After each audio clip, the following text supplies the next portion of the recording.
there's so much I can talk about, but I thought that maybe what would be interesting would be to really and it's an idea that I know that one day is going to become a book or something. My journey from the east to the west, I call it. uh, I am trained as a physician, but pretty early during my medical school, I really realized I did not want to practice Western medicine. There were so many unknowns, and there were so many things we don't understand and we don't know. And I was supposed to uphold an oath to do no harm. And as I started practicing, I did practice. I did my internship and practiced in a community clinic. And I would see patients day in, day out with chronic conditions, and I would prescribe medications that I knew we didn't know how they work.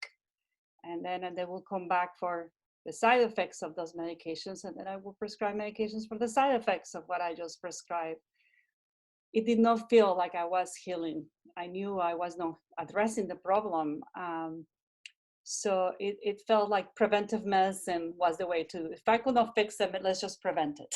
So that's what I decided to do, and literally had to leave the country because I could not tell my dad that I was not going to practice medicine. So I graduated, I tried, and then I escaped. So I came to Ohio State University to do my master's in preventive medicine and public health, and I had an emphasis in epidemiology. So data became very much my modus operandi. That's what governed my life. If you cannot measure, it doesn't exist. That was my my motto. And I had very interesting jobs, and almost this time is so special because it seems that every single piece of experience in my life is really now coming together to be of service. And I hope that I get to that part. But I work in an executive position in the largest medical center in Ohio, the Ohio State University Medical Center. I was the state epidemiologist and the director of research and the state registrar. And actually in that capacity, I was part of the executive team and the leader of one of the chapters of the Ohio Pandemic Preparedness Plan. So 14 years ago, I was planning for this. I was spending 2 days a week in committees and meetings planning for what if, and are we ready, and what do we need to do if this happens. So it's a little bit eerie for me to now be in this situation, and but then this allows me to meet you all through Zoom, so that's a good thing. But I spent a significant time thinking about this and thinking what we were going to be doing and how things were going to evolve, and we will do these tabletop exercises because based on what we know about human populations, we knew we were going to have a pandemic. This is just the relationship of humans with nature. It happens in cycles, and we were due for the cycles, so we were trying to prepare for it. I also work in the payer side because I was assistant director of Medicaid, so I know about insurance and payments, and all that was like I was having such an awesome career. I mean, I was on top of it. I was actually at the top of my career and at the top of my crisis. I was the healthcare policy advisor for the governor's office, which I thought it was my dream, data-driven policy. And I got it. I got the job that I had been working for and dream about. And yet I was miserable. I woke up every morning exhausted. I felt like I was faking my life.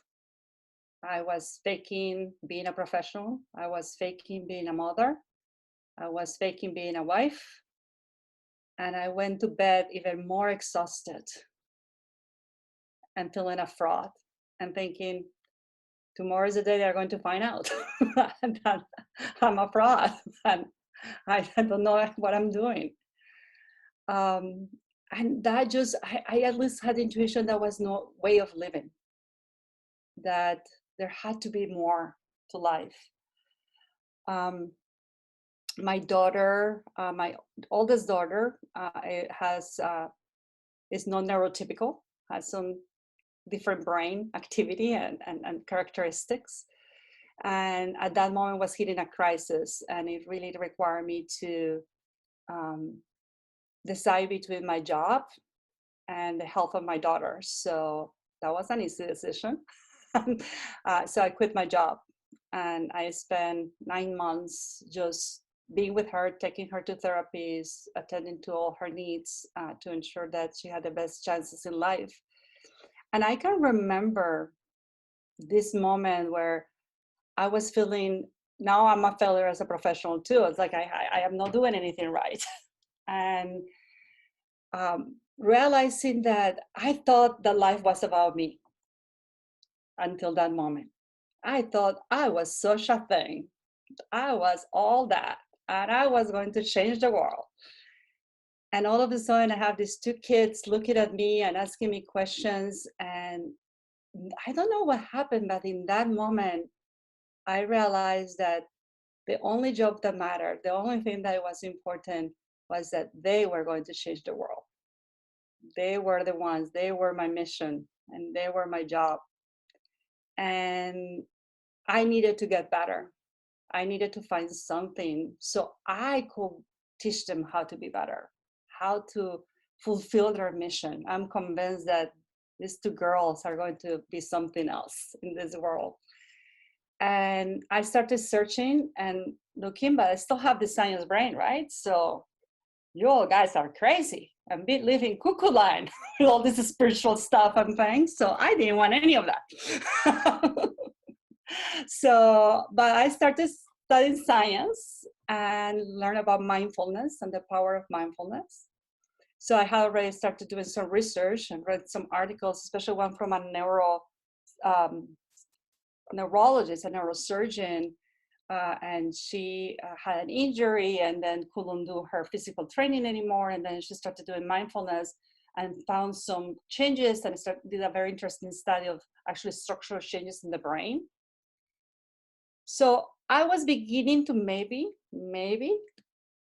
buy into the mindfulness thing, but I could not meditate. I could not sit down and quiet down my brain for 10 seconds.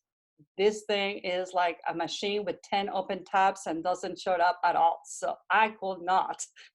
I see James smiling. I see you, just to know. I have the panel view. I can see you smirking. He knows my brain can go in 10 different directions at the same time. So I could not meditate. So yeah, I have the data. This is supposed to work. I cannot do it. I was in a moment of tremendous crisis, emotionally and relationally and with my family. It was Wednesday night, and I Googled best mindfulness spa. And then the first name that came up is this spa in Arizona. It's called Miraval.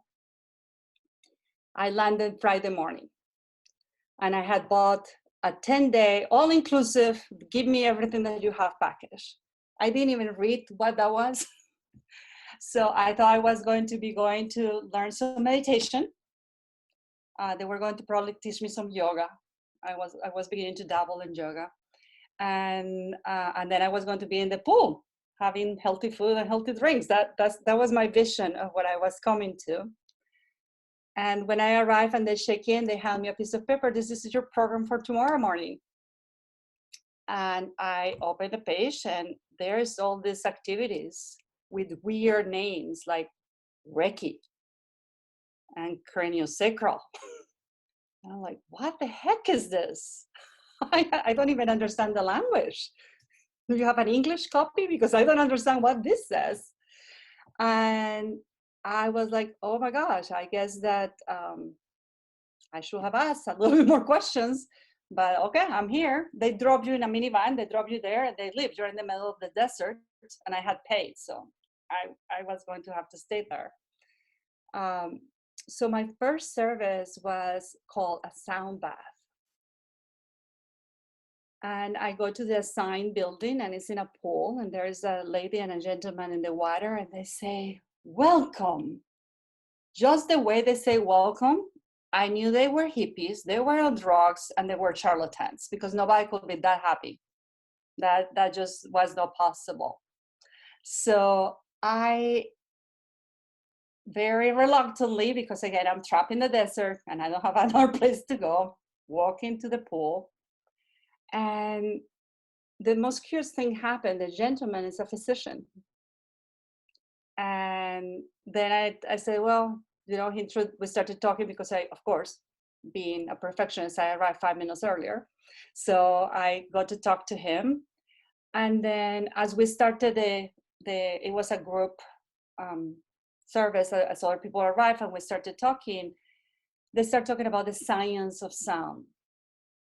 I'm like, okay, yeah, I know sound is a vibration and it goes through your body, and actually your atoms go into something called um, sympathetic resonance. They start vibrating at the vibration, and that made sense. Okay. And actually there are changes in your nervous system, and we're talking about beta waves, which is where we are here awake, and then your brain switches into other wave patterns that usually you experience in the dream state. I'm like, oh, that's possible. No buying it, but possible. And then they give us the balls and with a rubber, and everybody starts playing their ball, and my ball is not making any sound whatsoever.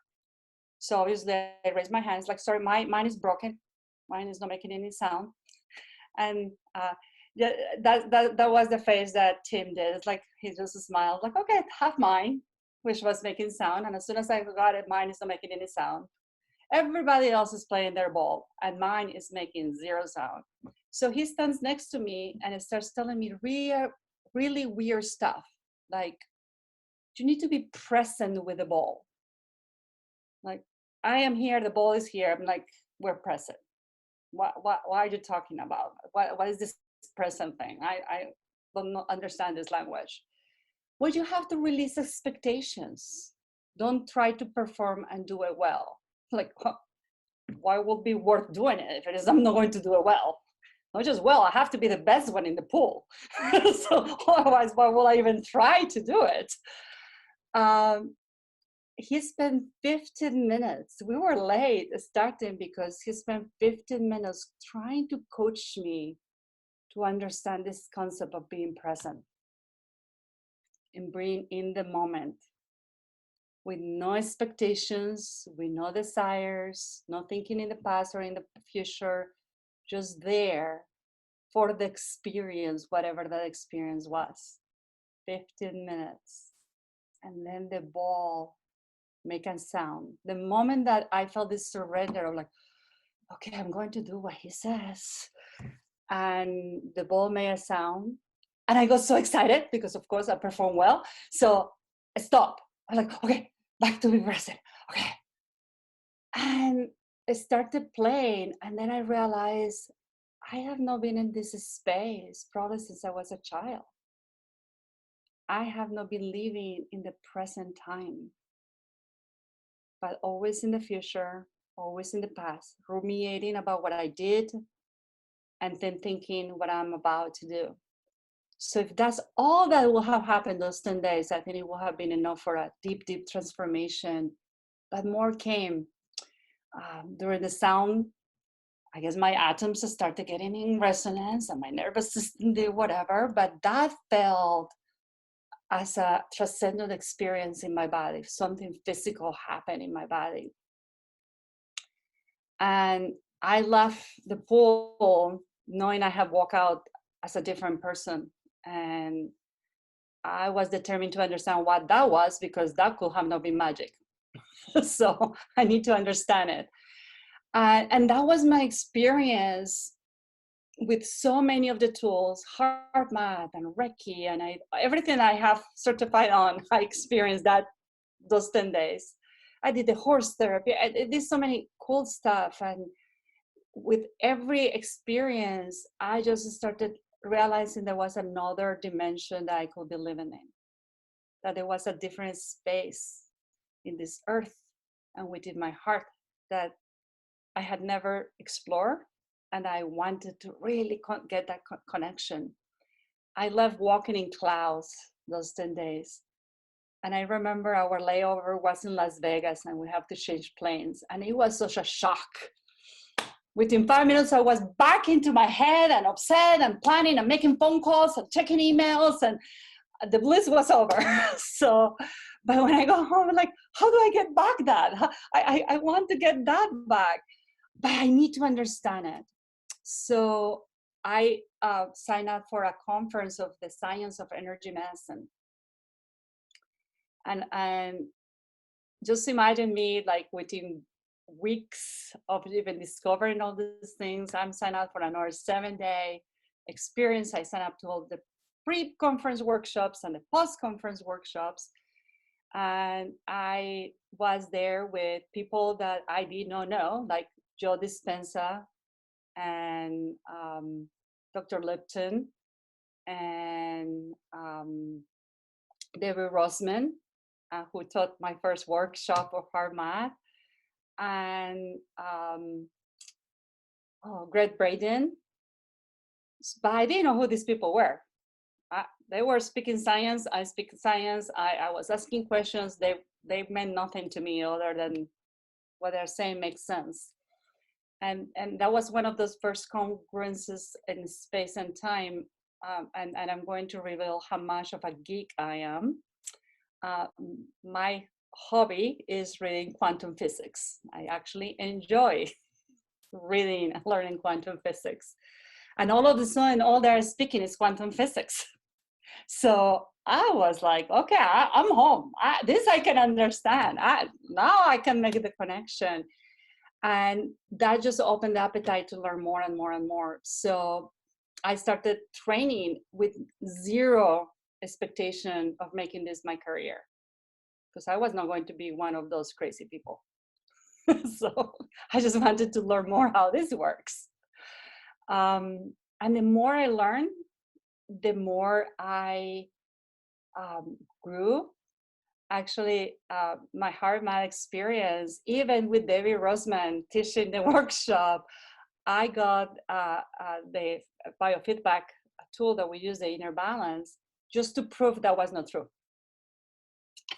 So I practiced every day for 2 months. And then I will be like, okay, I'm going to focus my attention on my toe. I bet that I can still make it go to coherence, even if I pay my attention on my toe. This whole thing with the heart, that's called just woo-woo craziness. And this is really about the pressure in the chest. So they're tricking me into changing the pressure. So I'm going to change the pressure without doing the exercise. I try every combination possible to demonstrate that this was not going to work on me. The magic of it was that while doing that, it was working on me. So it was, there was no placebo effect on me because I just did not believe it.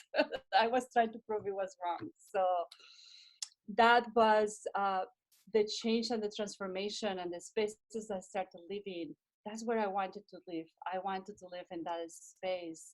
And the way that I finally landed into accepting that this is how I was going to serve the world was I finished my last certification for my sound therapy, and then you have to make the decision where you want to buy your therapeutic set, which is an entire set of 7 balls, and these were very traditional made. I was trained a very traditional method. And they are very, very expensive, but you get a student discount for training. So you have to make the decision there. And I decided to buy them because I fell in love with my set and I felt like connected, spiritual to these balls. And through that also I go into more of the spiritual practice because it was a way of honoring my teachers and experience and the tradition.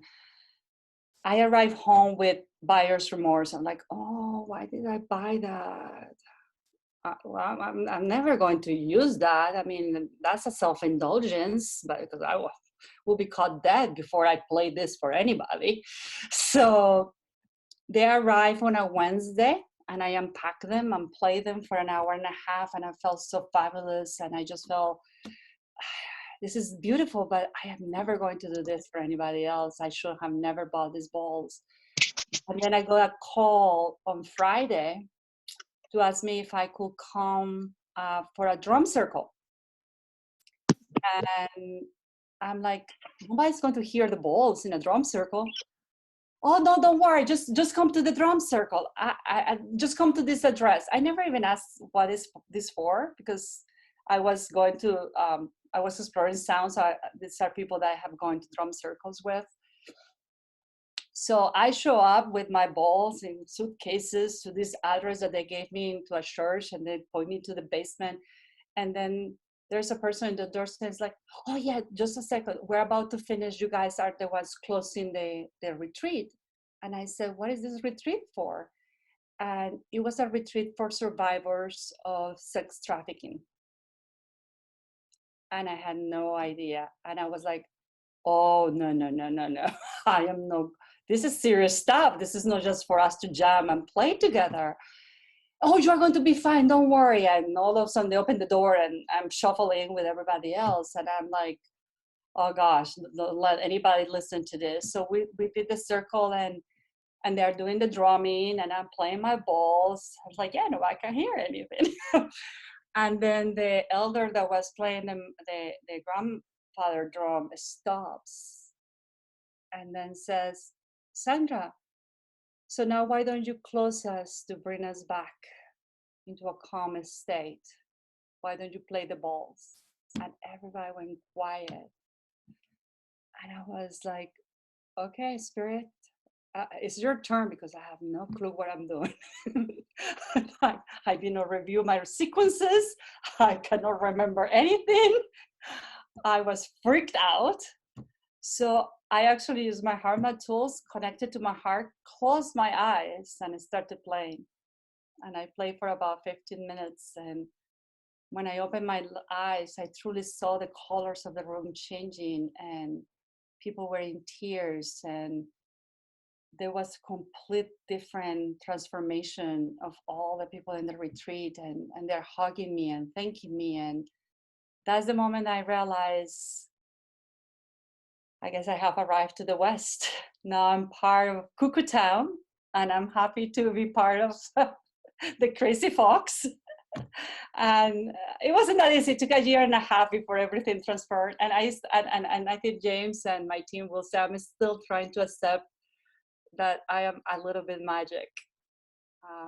So it's still a journey, but that's how I travel from the West from the East to the West. Incredible. So what we do now is we open it up to anyone in our group that wants to ask Sandra any questions or just share on how your message related to them. So, but I want to go back to the part of sound, because I have been learning this about you, that you really do find that as a powerful modality. And I know I haven't experienced the bowls that you're talking about. I did go to one singing bowl kind of concert, and it does put me into a trance state when I had that one experience. But I know that in music, like sometimes I'll hear certain types of music that just make me very emotional. Can you talk more about how sound relates to our emotional body? Like as far as maybe a form of healing too. I mean, yeah. So in general, all sound, it's comes directly through the ear from the ear to your nervous system, and actually has a very close connection to the emotional center of the brain. So we make connections to music and emotion, and that's why there are music that make us happy, music that make us calm, music that sometimes irritate us. Mm-hmm. Or if you have a memory of a song with somebody that makes you upset, then you make a relationship, because they are very closely related in the brain of how they function. When you use it as a therapy, though, we are not just using the hearing part of sound. We are actually using, it's truly at the quantum level. The wave is going at the particle level, subatomic level, and is vibrating with the frequency of your body. So I call it a Control-Alt-Delete.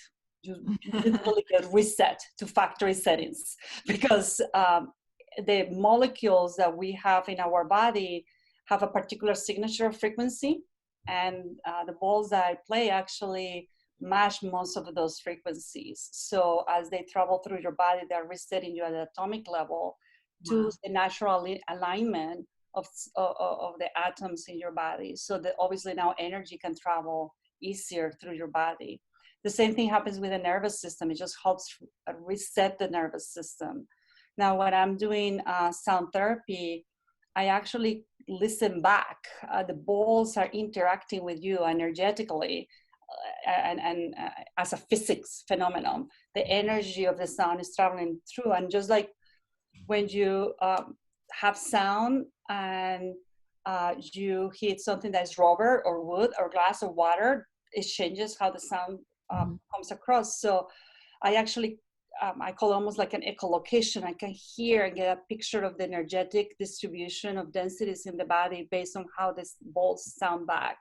And I know it sounds very weird that the ball is going to sound different based on how you are feeling or what densities you come or what is happening in the environment. But usually by the third appointment, my clients can tell us like, oh, they were playing beautiful today, or I heard the shift, because then you start hearing that actually they do change sounds. And even the most skeptics like James now knows where the balls are singing or where they are not. And actually it's cute because I talk about the balls like they're individuals, and now he does the same. Because he's usually the one that helps me pack them, and he was just like, yeah, the football is angry today.